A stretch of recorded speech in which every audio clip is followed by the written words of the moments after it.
Alright, let's talk through the informative speech for this class.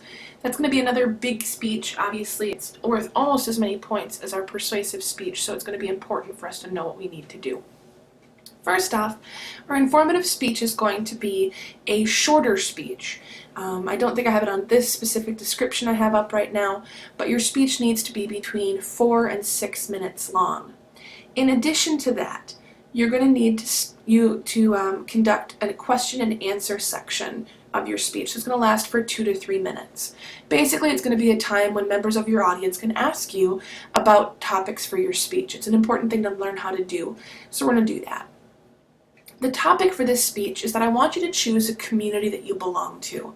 Now, when I'm talking about a community, I'm using that term really broadly. Okay, so your community could be that you're from Calhoun, Georgia. Okay, your community could be that you are from your own family. So for me, one of my communities might be the Walker family or the Germain family.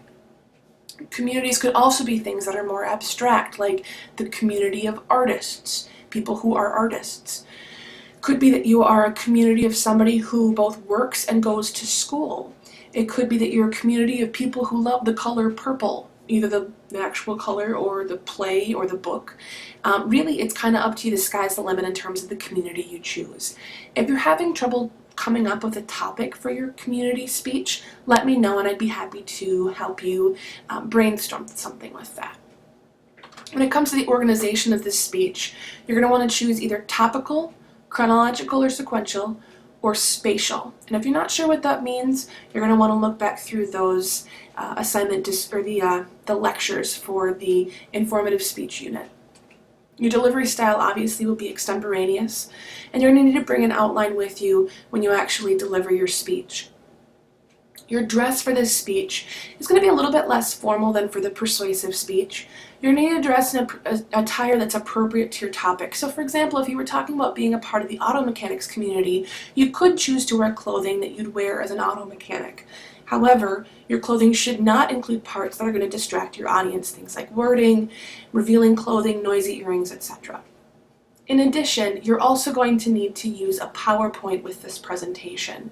Now, I know that when we were talking about visual aids and presentation aids, that you shouldn't ever force using a presentation aid. However, you do need to demonstrate your ability to use PowerPoint effectively as one of the goals for this class, so that's why you're required to do it on this speech. You can see the point breakdown on the right-hand side of the screen there, so I don't think I need to go through that. There will be several mini assignments to complete. Just like with the persuasive speech, you're going to have the prep work that you're going to need to complete. You're going to need to complete a speech outline. You're also going to need to complete a PowerPoint presentation, like I said. You're going to have pre- and speech day peer evaluations to complete, and then you'll have a reflection after your speech as well. So if you're wondering about specific things you need to accomplish with your speech, there is a list of those things right here. Now there's one thing that I want you to make sure you try and do as you're talking about this presentation, or as you're talking through this presentation in terms of the information you should include. And that is that I want you to describe some of the privileges or disadvantages associated with being a part of your community. Okay?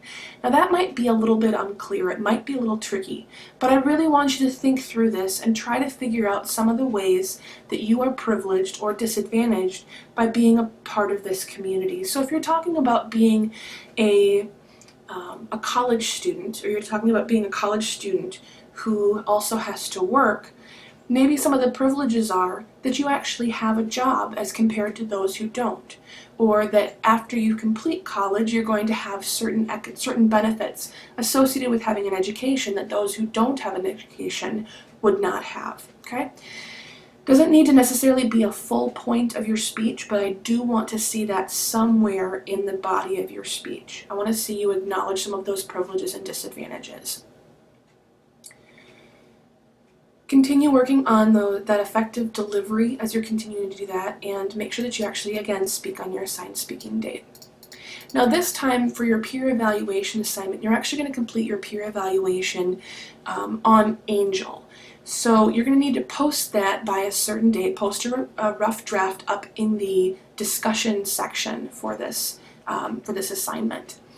And basically what's going to happen is the first person's going to post their outline, and the second person's going to post their outline, And then those two people are going to be paired together, right? So then the third person and the fourth person to post their outlines will be paired together. The fifth person and the sixth person to post their outlines will be paired together, and so on and so forth. And I'm doing that because some people like to work ahead on their assignments, and if you want to work ahead and have your outline up there and get some feedback right away, then I want you to be paired with somebody else who is also working ahead. And if you tend to put things off till towards the end, then you'll be paired with somebody else who's also doing that. It's just a little bit more fair way to do it. So you can see what you're going to be expected to do there.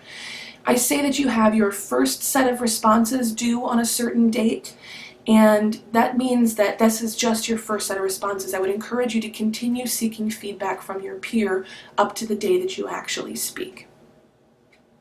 You'll also note that these are the preparation questions and that these are very similar to the preparation questions that I've had you complete in the past. So you may be able to copy and paste some of the answers you've had from a previous set of questions if you felt like that was a good answer. So something to think about, a way to save yourself a little bit of time. I have the table of due dates put up as well, so if you have any questions about when things are due, you can look there or on the Angel calendar. And then finally, the grading rubric, a couple of things for you to look at here. You'll notice that the vocal and visual delivery are very, very similar. There's not a whole lot that's going to change on that because my expectations for your delivery don't change, except to say that I expect your delivery to get better throughout the semester. If I see your delivery getting worse, or if I see that one time your first speech was really good and the second speech was really rushed or something, I'm going to be noting those types of things. It's going to impact your grade. In terms of the content, I'm going to be looking at your thesis statement. I'm going to be looking to see, are you actually being informative or are you being persuasive? And then I want to see that you actually include a description of the community and the ways that you are privileged or disadvantaged by being a part of that community. Your question and answer section is on there. There's some stuff about your PowerPoint and the organization of your actual speech. So look through this, make sure that you understand what's going on. And again, this time, one last thing to note with this is that in terms of the time that you speak for this speech, this time, if you speak outside of the amount of time that you're supposed to be speaking, if you speak too short or too long, you're actually going to just lose points. You're not going to gain points by speaking for the correct amount of time. You have a 2-minute window. You should be able to hit that by this time in this semester. So if you have any questions about your informative speeches, please let me know. I would love to help. Please email me questions, put questions up on Angel, whatever it is that you need to do, because I want you to be successful in this speech.